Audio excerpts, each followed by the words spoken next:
주일 아침마다 흔들리는 세상 속에서 흔들림 없이 살아가기 시리즈로 말씀을 나눴는데, 오늘 마지막으로 말라기 3장 13절부터 18절까지 있는 말씀을 통해서 하나님을 떠나는 사람들이란 제목으로 함께 말씀을 나누기를 원합니다. 말라기 3장 13절부터 18절까지 말씀을 자매님이 읽으실 때 여러분 눈으로 잘 따라서 읽으시기 바랍니다.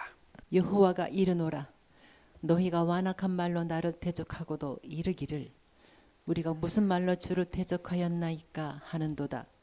이는 너희가 말하기를 하나님을 섬기는 것이 헛되니 만군의 여호와 앞에서 그 명령을 지키며 슬프게 행하는 것이 무엇이 유익하리요.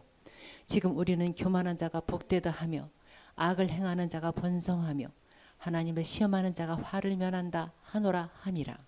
그때에 여호와를 경외하는 자들이 피차에 말하매 여호와께서 그것을 분명히 들으시고 여호와를 경외하는 자와 그 이름을 존중히 여기는 자를 위하여 여호와 앞에 있는 기념책에 기록하셨느니라. 만군의 여호와가 이르노라.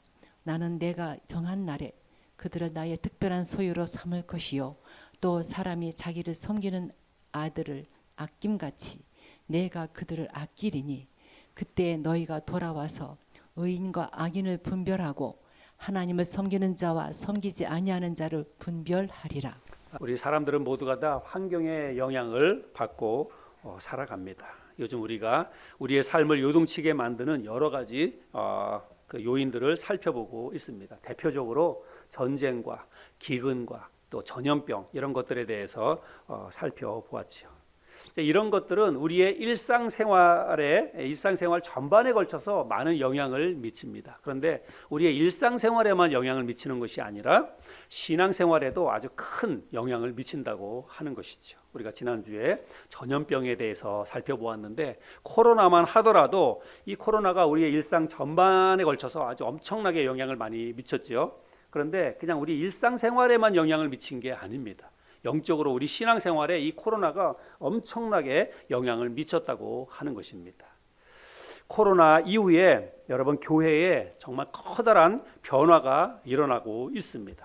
여러분 좋은 쪽으로 변화가 일어나고 있을까요? 안 좋은 쪽으로 일어나고 있을까요? 예, 당연히 안 좋은 쪽으로 변화가 일어나고 있습니다. 교회 코로나로 인해서 우리 생활에 많은 생활 양식이 변화되기도 했는데 더 무서운 것은 뭐냐면 사람들의 생각이 바뀌었다고 하는 것입니다. 코로나를 겪으면서요 사람들의 생각이 바뀌어졌어요. 가치관이 달라졌습니다. 이게 저는 더 무섭다고 생각합니다. 코로나 이 전염병, 이 바이러스 질병보다 사람들의 생각이 바뀌는 거 이게 더 훨씬 더 치명적이고 무섭다. 저는 그렇게 생각을 합니다. 제가 영상을 하나 준비했는데요. 영상을 하나 보여드릴 테니까 우리 잠깐 한번 영상을 보도록 하겠습니다. 우리 국민 중에 종교가 있는 사람이 절반도 안 된다는 조사 결과가 나왔습니다. 종교가 없다는 답변은 청년층에서 특히 두드러졌는데요. 천주교 신자들 조사에서는 매주 성당에 간다는 답변이 절반이 채 안 됐습니다. 코로나19가 바꿔놓은 한국인의 종교 현황, 김정아 기자가 전해드리겠습니다. 한국갤럽조사연구소는 제주를 제외한 전국의 19세 이상 성인 1,500명을 대상으로 한국인의 종교 현황에 대해 분석했습니다. 보고서에 따르면 종교인의 비율은 2014년 50%, 2021년 40%로 약 7년 사이 종교인의 비율은 절반에 채 못 미쳤습니다. 2000년대 이후 종교인 감소의 가장 큰 원인은 청년층에 있습니다. 2004년 당시 20대 중에서는 45%가 종교를 믿었지만 2014년에는 31%, 2021년에는 22%에 불과합니다. 30대 종교인 비율 역시 2004년 49%, 2014년 38%, 2021년 30%로 꾸준히 줄었습니다. 이러한 2030 세대의 탈종교 현상은 종교 인구의 고령화와 전체 종교 인구 감소로 이어지고 있습니다. 2014년과 2021년을 비교했을 때 천주교를 믿는 종교인의 비율은 7%에서 6%로 비슷합니다. 하지만 종교를 믿지 않는 비종교인의 비율은 10%포인트 증가했습니다. 이는 타 종교에서 이탈한 종교인이 증가했음을 의미하는 대목입니다. 자, 우리 도표 잠깐만 이렇게 두시면 여기 보니까 종교가 없다라고 대답하는 사람이 60%라고 하는 것입니다. 2021년에 많이 지금 저렇게 많이 늘어났죠. 그리고 아까 우리 청년들 20대, 30대를 이야기했는데 20대에서는 종교를 가지고 있다는 사람들이 22%, 30대에서는 한 30%. 그러면 10명 중에 종교가 있다고 하는 사람은 2명, 두세 명 정도밖에 안 된다는 것입니다. 저 종교는 우리 교회, 기독교만 얘기하는 게 아니에요. 불교, 천주교 다 포함해서. 그러면 기독교는 과연 얼마나 될까? 예, 요즘 젊은이들이 20대, 30대에서는 젊은이들 가운데서 10명 가운데 교회 다니는 사람들은 한 명이 있을까 말까? 그렇게 지금 데이터가 나오고 있다는 것입니다. 예, 오늘 우리가 함께 이렇게 말씀을 나누게 되는데, 오늘 함께 나눈 이 말씀이 요즘 우리들의 이 상황과 매우 유사하다라고 하는 것을 알 수가 있습니다. 오늘 우리가 말라기 말씀을 읽었는데요. 이 말라기 말씀의 이 배경은 당시에 이스라엘 백성들이 바벨론에 포로로 잡혀갔다가 이제 하나님의 은혜 가운데 포로 기간이 끝나고 고레스 칙령이 내려져서 이들이 포로에서 풀려나서 귀환을 하게 됩니다. 그래서 이제 이스라엘 나라로 다시 하나씩 되돌아오게 됩니다. 되돌아와서 그들이 뭘 하냐면 우리가 아는 것처럼 에스라나 느헤미야, 또 학개, 스가랴 이런 선지자들과 영적 지도자들의 그 말씀에 따라서 그 말씀에 순종해서 그들이 무너진 성전을 재건하고 또 무너진 신앙을 회복하는 일에 굉장히 열심을 냅니다. 그래서 열심히 하나님과의 관계를 회복하기 위해서, 신앙을 회복하기 위해서 노력을 합니다. 그런데 그렇게 노력을 하면서 시간이 점점 흘러갔어요. 대략 한 100년의 시간이 흐르는 동안에 그 이스라엘 백성들의 사는 형편이 나아진 게 없어요. 다시 돌아와가지고 하나님을 열심히 잘 섬기면 뭔가 달라지고 다시 우리가 예전처럼 하나님의 은혜 가운데 살 거라고 생각을 했는데 100년이 흐르는 시간 동안 그들의 사는 형편이 달라지지가 않는 거예요. 좋아지지가 않는 것입니다. 그들을 억압했던 바벨론 제국은 무너졌고 그들의 포로에서부터 되돌아오긴 했지만 아직까지도 그들은 그 이후에 패권을 잡은 바사 제국의 영향권 아래 놓여 있었습니다. 그래서 그들의 그 삶이 별로 좋아지지가 않는 거예요. 그러다 보니까 그들의 신앙의 열정이 점점 식어지게 됩니다. 그리고 하나님에 대한 불평과 원망의 골이 점점 더 깊어지는 거예요. 왜 우리가 다시 하나님을 열심히 잘 섬기는데도 불구하고 왜 하나님이 우리의 삶을 돌아보지 않느냐, 이런 원망이 생기는 것입니다. 그러는 상황 가운데에서 영적인 지도자들인 제사장들이나 이 영적인 지도자들의 이 부패와 타락이 점점 심해졌습니다. 그래서 그들이 하나님께 드리는 제사와 절기를 아주 형식적으로 의무적으로 바꿔버리고 자기들의 이성만 챙기는 그런 일들이 점점 늘어나게 되었습니다. 그래서 그러니까 지도자들이 그러니까 백성들은 더 하겠죠. 그래서 결국은 이스라엘 백성들의 신앙 자체가 정말 다 무너지게 되었다는 것입니다. 이런 상황을 우리가 단적으로 이스라엘 백성들의 신앙의 상태를 확인해 볼 수 있는 말씀이 말라기 1장에 있습니다. 말라기 1장 6절부터 10절까지 우리 자매님 또 한번 읽어주시기 바랍니다. 말라기 1장 6절부터 10절. 내 이름을 멸시하는 제사장들아, 나 만군의 여호와가 너희에게 이르기를, 아들은 그 아버지를, 종은 그 주인을 공경하나니 내가 아버지일진데 나를 공경함이 어디 있느냐? 내가 주인일진데 나를 두려워함이 어디 있느냐 하나, 너희는 이르기를 우리가 어떻게 주의 이름을 멸시하였나이까 하는도다. 너희가 더러운 떡을 나의 제단에 드리고도 말하기를 우리가 어떻게 주를 더럽게 하였나이까 하는도다. 이는 너희가 여호와의 식탁은 경멸히 여길 것이라 말하기 때문이라. 만군의 여호와가 이르노라. 너희가 눈먼 희생제물을 바치는 것이 어찌 악하지 아니하며 저는 것 병든 것을 드리는 것이 어찌 악하지 아니하냐. 이제 그것을 너희 총독에게 드려보라. 그가 너를 기뻐하겠으며 너를 받아주겠느냐. 만군의 여호와가 이르노라. 너희는 나 하나님께 은혜를 구하면서 우리를 불쌍히 여기소서 하여 보라. 너희가 이같이 행하였으니 내가 너희 중 하나인들 받겠느냐. 만군의 여호와가 이르노라. 너희가 내 제단 위에 헛되이 불사르지 못하게 하기 위하여 너희 중에 성전문을 닫을 자가 있었으면 좋겠도다. 내가 너희를 기뻐하지 아니하며 너희가 손으로 드리는 것을 받지도 아니하리라. 만군의 여호와가 이르노라 너희가 내 제단 위에 헛되이 불사르지 못하게 하기 위하여 너희 중에 성전문을 닫을 자가 있었으면 좋겠도다. 내가 너희를 기뻐하지 아니하며 너희가 손으로 드리는 것을 받지도 아니하리라. 예. 자, 금방 읽었던 이 말씀에 보면 그 당시에 이스라엘 백성들의 상태가, 특별히 영적인 지도자들의 이런 상태가 어땠는지 이런 것들을 우리가 확인해 볼 수가 있습니다. 오늘 본문 말씀으로 읽었던 구절 역시 같은 맥락이지요. 또 13절부터 15절까지 말씀을 또 한번 읽어 주시기 바랍니다.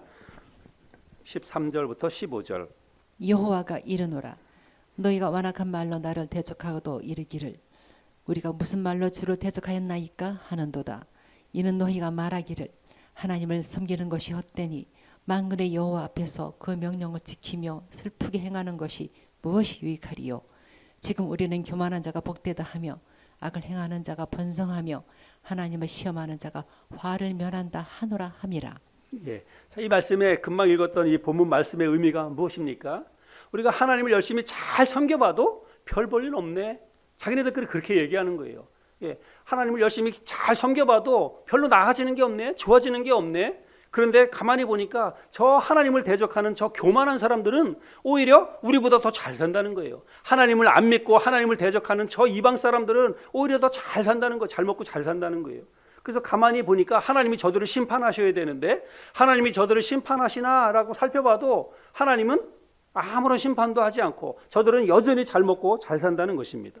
그런데 괜히 하나님을 열심히 잘 섬긴다는 우리들은 사는 형편이 너무 힘들다. 그렇게 불평하면서 이스라엘 백성들의 생각이 이제 이렇게 달라졌다는 거예요.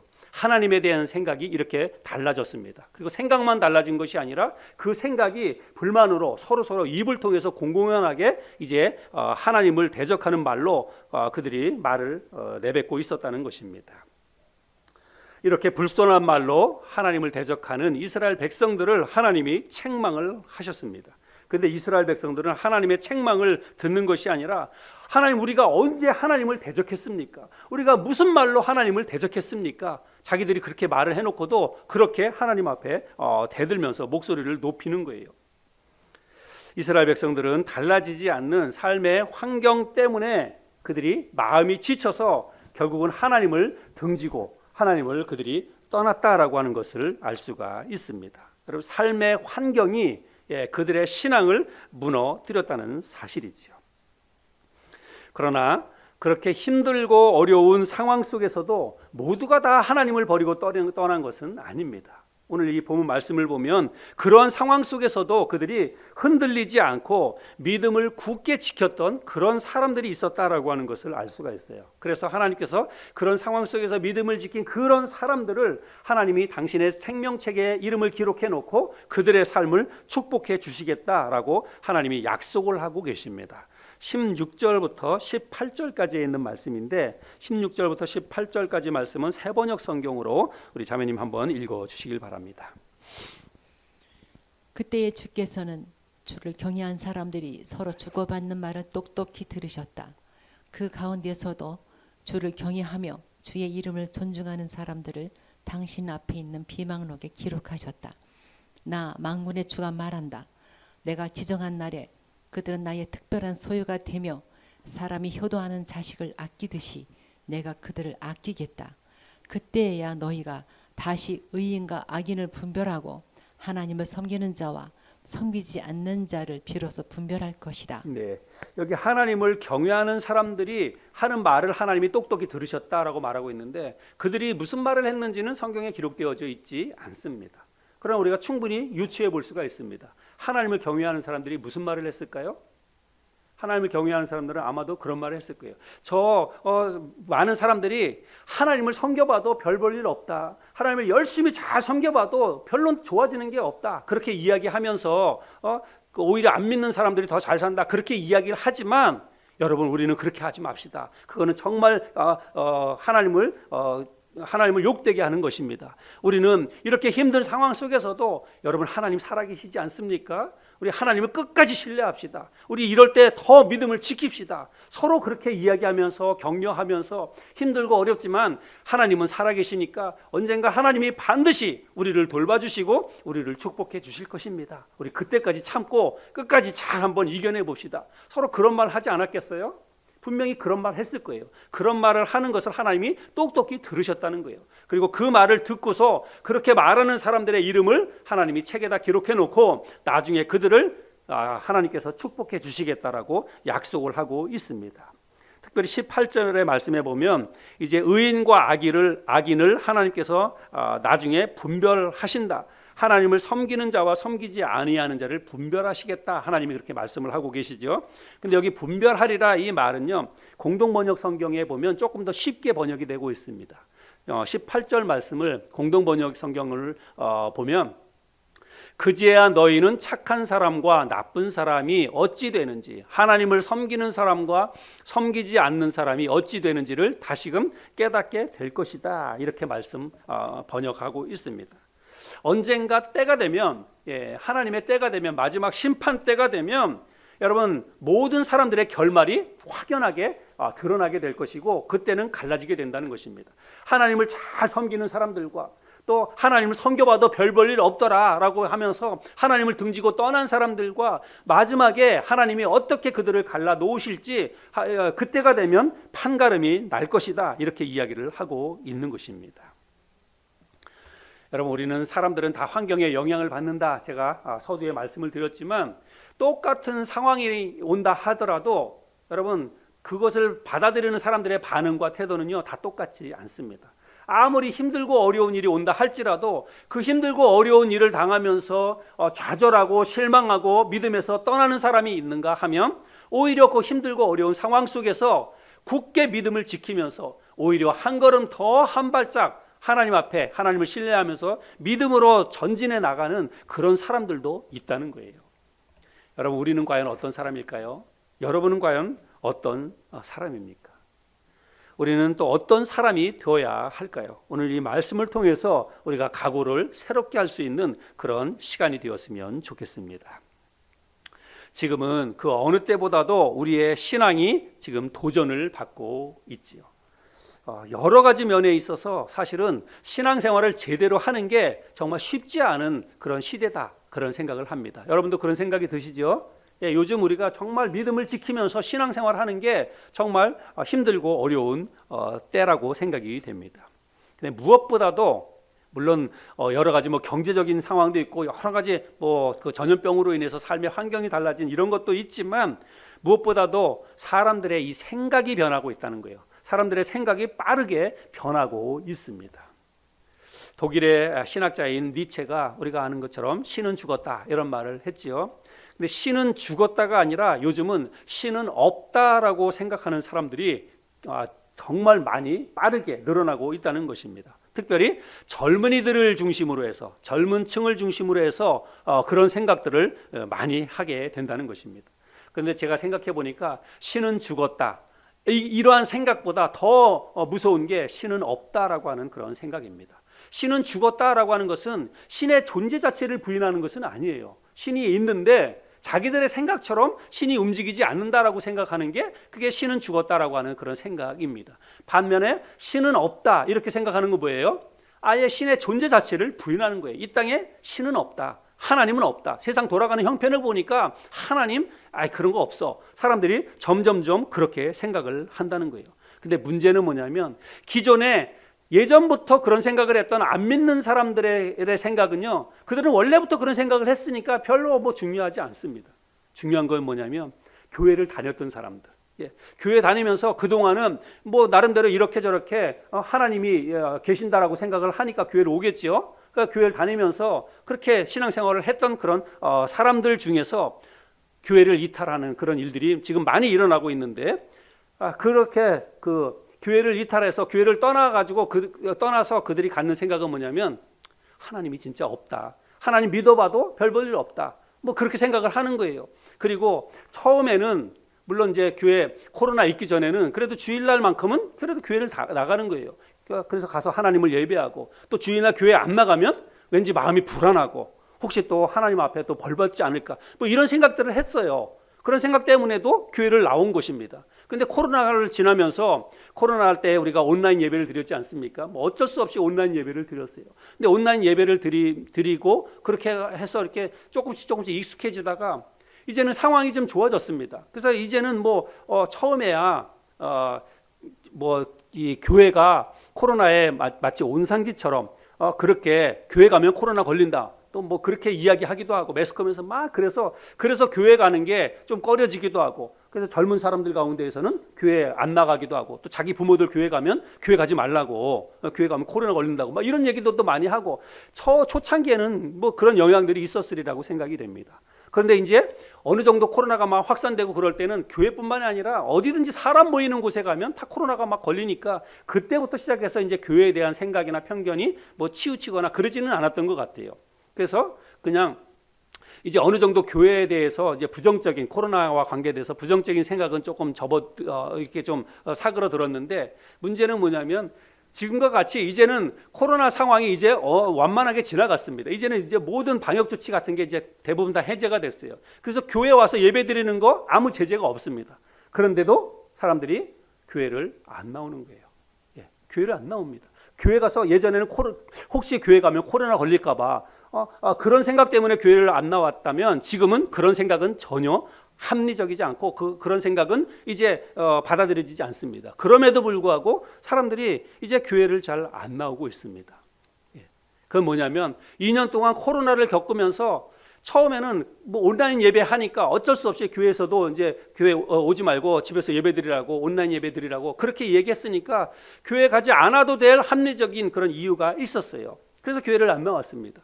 근데 그렇게 지내다 보니까 이게 편해진 거예요.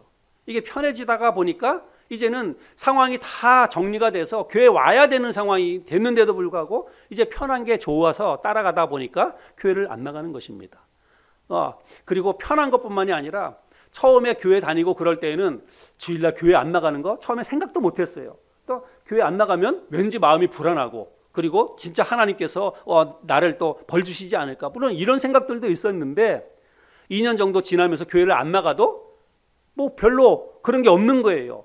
내 생활에서 뭐 하나님이 벌 주시거나 뭐 안 좋은 일이 있거나 뭐 별로 그런 게 없는 거예요. 그러니까 사람들이 감각이 무뎌지는 것입니다. 그러다 보니까 이제 진짜 뭐 하나님이 있나? 하나님이 있으면 뭐 뭔가 액션이 있을 텐데 뭐 그런 것도 안 생기니까 진짜 어떤 마음속에 무감각해지고 두려움도 사라지고 그러다 보니까 젊은이들을 중심으로 해서는 이제 하나둘씩 그렇게 교회를 떠나고 있는 게 아닌가 이런 생각을 하게 됩니다. 로마서 10장 17절 말씀에 보면 이런 말씀이 있습니다. 우리 같이 한번 읽어볼까요? 로마서 10장 17절 같이 시작. 그러므로 믿음은 들음에서 나며 들음은 그리스도의 말씀으로 말미암았느니라. 저는 이 말씀이 얼마나 진리인지 요즘 새삼 이걸 깨닫게 됩니다. 여러분 정말 이 말씀 진리죠? 정말 이 말씀은 진리입니다. 우리의 믿음은 어디에서 나오느냐? 우리의 믿음은요 하나님의 말씀에서부터 우리의 믿음이 나옵니다. 그런데 그 하나님의 말씀을 들어야 돼요. 하나님의 말씀을 들으면 믿음이 생기는 거예요. 근데 여러분 코로나로 인해서 교회를 안 나오고 그리고 교회를 안 나오면서부터 점점 뭐예요? 하나님의 말씀을 들을 기회가 없는 거예요. 하나님의 말씀을 안 듣습니다. 그래서 하나님의 말씀을 안 듣고 점점 시간을 지나다 보니까 이제 믿음이 완전히 다 없어져 버리는 거예요. 그러니까 하나님에 대한 두려움도 사라져 버리고 그래서 교회를 떠나고 하나님을 떠나게 된다고 하는 것입니다. 처음에는 몸이 조금 멀어졌어요. 코로나로 인해서 어쩔 수 없이 교회에서 몸이 조금 멀어졌는데 몸이 멀어지다 보니까 마음이 멀어지는 거예요. 교회에서도 멀어지고 하나님에 대해서도 멀어진다고 하는 것입니다. 개 중에는 이렇게 생각하는 사람이 있을지 모릅니다. 뭐 꼭 교회 가서 예배 드려야 되느냐? 교회 안 가고도 내가 내 믿음 지킬 수 있다. 이렇게 생각하는 사람이 있을지 모릅니다. 뭐 젊은 사람 가운데에서도 그렇게 막 이야기를 하면 그냥 그렇게 답변을 합니다. 왜 교회 안 나오느냐고 그렇게 교회 안 나오다가 믿음 다 까먹고 그런다고 이렇게 이야기하고 그러면 목사님 꼭 교회 가서만 예배 드려야 됩니까? 그냥 우리가 온라인 예배도 했는데 집에서도 예배 드려도 되지 않습니까? 뭐 하나님은 교회만 계시는 게 아니라 내 집에 있어도 직장에 있어도 어디서도 하나님이 계신다고 하고 기도해도 받으시고 예배드려도 받는다고 목사님도 그렇게 말씀하지 않았습니까? 하면서 꼭 교회만 가야 되느냐 이렇게 이야기를 합니다.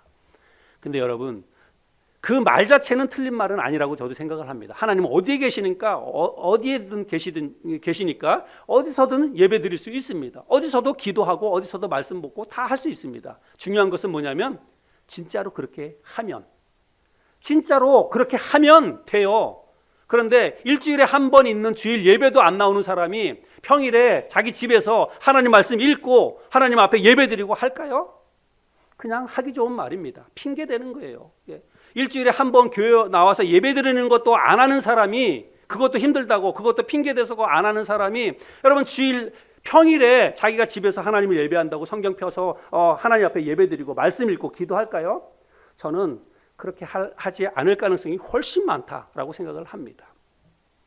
여러분 믿음은 들음에서 납니다. 하나님이 말씀을 그렇게 하셨어요. 로마서 10장 17절에서 믿음은 들음에서 난다라고 말씀하고 있습니다. 우리가 하나님의 말씀을 듣기 위해서 예배당에 모여서 하나님 말씀 듣고 또 배우고 여러분 이런 일 하지 않으면 믿음 다 까먹습니다. 그리고 나도 모르는 사이에 하나님에 대한 생각이 흐려져요.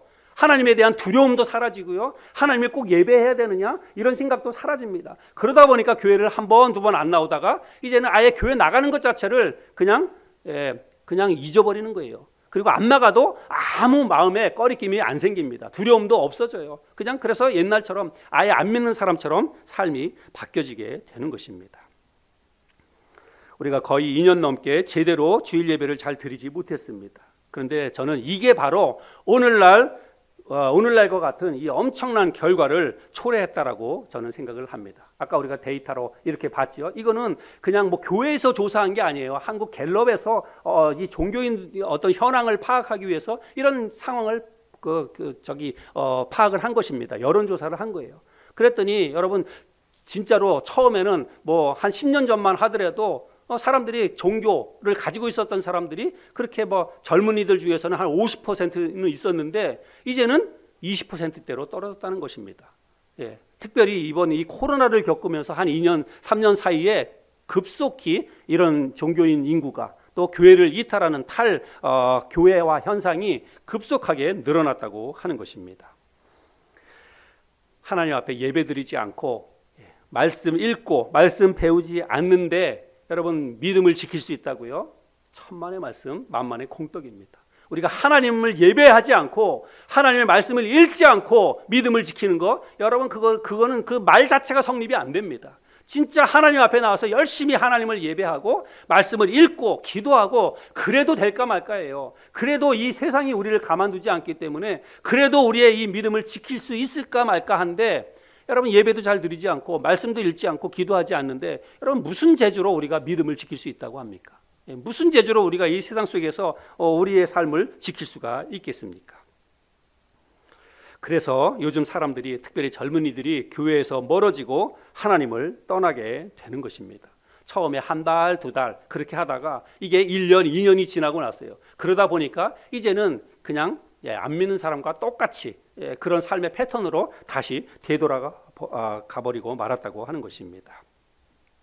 에베소서 4장 17절, 18절 말씀에 보면 이렇게 이야기를 하고 있습니다. 그러므로 내가 이것을 말하며 주 안에서 증언하노니 이제부터 너희는 이방인이 그 마음에 허망한 것으로 행함같이 행하지 말라. 그들의 총명이 어두워지고 그들 가운데 있는 무지함과 그들의 마음이 굳어짐으로 말미암아 하나님의 생명에서 떠나 있도다. 하나님의 생명에서 떠나는 것, 하나님으로부터 멀어지는 것, 여러분 어떻게 해서 하나님으로부터 멀어지냐면 총명이 어두워지고 마음이 굳어짐으로 하나님의 생명에서 떠나게 된다는 것입니다. 우리의 마음이 완악해지고 마음이 굳어지고 하나님에 대한 두려움이 사라지고 하나님을 경외하고자 하는 하나님을 예배하고자 하는 이런 마음이 식어지면 여러분 하나님의 생명에서 떠날 수밖에 없다고 말씀하고 있습니다. 오늘 우리는 이 말씀을 함께 나누면서 우리 각자 내 자신의 마음을 점검해 볼 수 있었으면 좋겠습니다. 뭐 다른 사람들 얘기할 거 없고, 우리 뭐 교회 안 나오는 사람들 얘기할 거 없고, 그냥 오늘 아침에 예배드리는 우리 자신, 내 자신의 마음을 한번 점검해 볼 수 있기를 바랍니다. 나도 내 마음이 지금 세상 돌아가는 이런 형편 때문에, 상황 때문에 내 마음이 하나님으로부터 멀어진 게 아닐까? 나도 모르는 사이에 하나님으로부터 내가 조금 마음이 조금 식어지고 멀어진 게 아닐까? 내 자신의 마음과 영적인 상태를 우리 각자가 한번 좀 점검해 봤으면 좋겠어요. 영적인 일에 대해서, 교회에 대해서 내 마음이 예전과 비교해 가지고 어떤가? 예전보다 내 마음이 교회를 더 많이 사랑하고, 이럴 때 내가 정말 정신 똑바로 차리고 믿음을 지켜야지 하는 그런 마음이 있는지, 아니면 그냥 마음이 많이 흐려져 가지고 그냥 뭐 어떤 상황이 생기면 그냥 교회 한번 안 나가고, 교회 뭐 안 나가도 별로 뭐 달라지는 거 없으니까, 나한테 뭐 안 좋은 일 생기거나 그런 것도 없으니까 그냥 나도 모르는 사이에 내 마음이 많이 무뎌진 게 아닐까, 두려움이 사라진 게 아닐까, 우리 자신의 어떤 마음도 믿음도 한 번씩 점검해 볼 수 있는 그런 시간이 되었으면 좋겠습니다. 하나님은 지금이라도 정신을 똑바로 차리고 돌아서라고 우리에게 촉구하고 계십니다. 오늘 이 말씀을 통해서 지금 이 세상이 정말 급속도로 흔들리고 있습니다. 요동치고 있습니다. 여러분, 우리는 이걸 영적인 상태로 봐야 돼요. 그냥 단순히 세상에서 일어나는 현상으로만 그렇게 이해하면 안 됩니다. 전쟁도 마찬가지고요, 기근도 마찬가지고 전염병도 마찬가지입니다. 그런데 여러분, 지금 우리의 이 생각의 변화, 사람들의 생각이 변해서 교회를 하나둘씩 떠나가고 교회들마다 점점 그 교인 수가 줄어들고, 여러분, 이런 현상이요, 이걸 그냥 우리가 그냥 단순한 현상으로 생각하면 안 되고 큰 흐름 속에서 우리가 이런 것들을 바라볼 수 있어야 돼요. 영적인 상태로 우리가 이것을 영적으로 바라볼 수 있어야 한다는 사실입니다. 그래서 이런 상황 가운데 하나님이라면, 여러분, 높이 계신 하나님께서 지금 세상 돌아가는 이런 것들을 다 보고 계시는데, 하나님의 입장에서 이런 세상을 바라본다면 여러분, 하나님이 무슨 생각을 하시겠는가? 여러분, 우리가 여기에 생각을 우리가 가지고 가야 됩니다. 하나님은 지금 이렇게 돌아가는 세상을 바라보시면서 하나님은 이제 이 세상에 문을 닫을 때가 됐다라고 하는 생각을 하나님이 하신다는 것입니다. 그래서 마지막 이 때가 될 때, 우리가 오늘 본문 말씀에서도 살펴보았지만, 그 때가 되면 이제 진짜 하나님을 섬기는 사람들과 그렇지 않은 사람들을 하나님께서 가르신다라고 말씀을 했어요. 그래서 진짜 하나님을 바르게 섬기는 사람들에게 어떤 결과를 주시는지, 또 그렇지 않은 사람들에게는 어떤 결과를 주시는지 너희들이 분별하게 될 것이다. 너희들이 깨닫게 될 것이다. 그때가 되면. 그러나 그때가 되면 이미 늦습니다.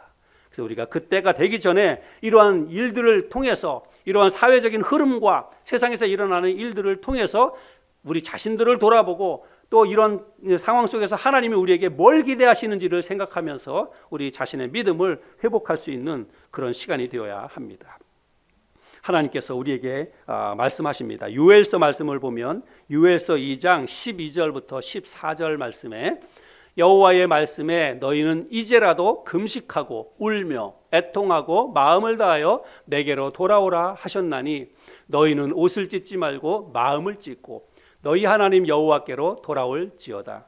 그는 은혜로우시며 자비로우시며 노하기를 더디하시며 인애가 크시사 뜻을 돌이켜 재앙을 내리지 아니하시나니, 주께서 혹시 마음과 뜻을 돌이키시고 그 뒤에 복을 내리사 너희 하나님 여호와께 소제와 전제를 드리게 하지 아니하실는지 누가 알겠느냐. 지금이라도 우리의 마음을 찢고 하나님께로 회개하고 돌아서라 라고 말하고 있습니다. 세상 사람들처럼 그렇게 흘려서 세상 가운데 빠져들어가지 말고 정신을 똑바로 차리고 다시 내 앞으로 돌아오라고 하나님이 그렇게 말씀하고 있습니다. 또 디모데후서 3장 1절부터 5절까지도 보겠습니다. 너는 이것을 알라. 말세에 고통하는 때가 이르러 사람들이 자기를 사랑하며 돈을 사랑하며 자랑하며 교만하며 비방하며 부모를 거역하며 감사하지 아니하며 거룩하지 아니하며 무정하며 원통함을 풀지 아니하며 모함하며 절제하지 못하며 사나우며 선한 것을 좋아하지 아니하며 배신하며 조급하며 자만하며 쾌락을 사랑하기를 하나님 사랑하는 것보다 더하며 경건의 모양은 있으나 경건의 능력은 부인하니 이 같은 자들에게서 내가 돌아서라. 말세에 이런 일들이 일어난다는 것입니다. 사람들이 돈을 사랑하고요, 자기를 사랑하고요, 그리고 하나님 없는 것처럼 그렇게 생각을 하면서 이 세상을 살아간다는 것입니다. 그런데 하나님께서 우리에게 너희가 이 같은 자들에게서 돌아서라 라고 말하고 있습니다. 그 사람들 따라가지 말고 나에게로 돌아서라, 하나님이 그렇게 말씀하고 있습니다. 세상은 정말 무섭고 빠르게 변하고 있습니다.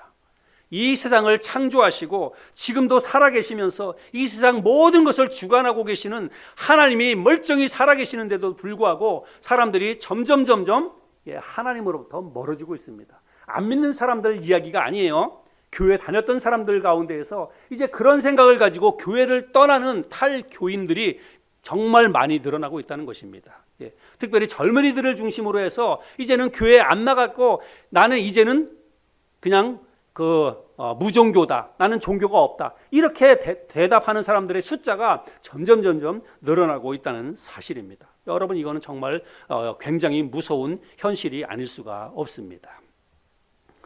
우리만이라도 정신을 똑바로 차리고 흔들리는 세상 속에서 흔들리지 않도록 우리의 믿음을 굳게 지킬 수 있었으면 좋겠습니다. 오늘 말씀처럼 언젠가 때가 되면 하나님께서 반드시 이 세상을 심판하게 될 것입니다. 그때가 되면 여러분 판가름 납니다. 누가 옳았는지.